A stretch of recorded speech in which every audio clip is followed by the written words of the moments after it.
Thank you so much for tuning in. Today we're going to go over washing your herbs and drying them. Different stages of the drying. Soak them in a bowl, water with a little vinegar.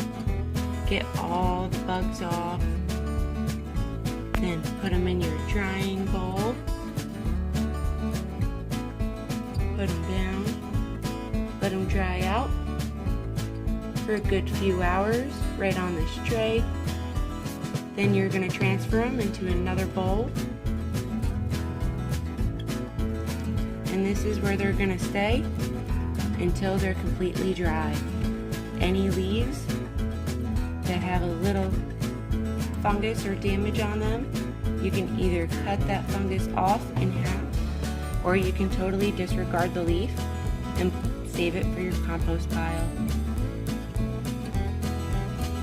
After a few days, your herbs will dry out just like this purple basil is, and then you can go ahead and store it in your little container.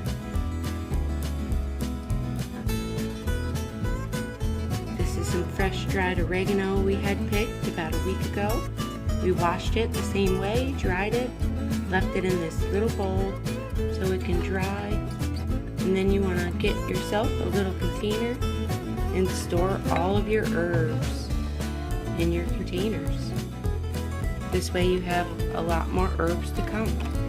Any real yellow pieces I usually discard. There's no nutrients in here compared to these green healthy leaves. So definitely disregard them and use them for your compost pile. So next time, I hope this video helps you to dry your herbs in the best way possible. Thank you so much for watching.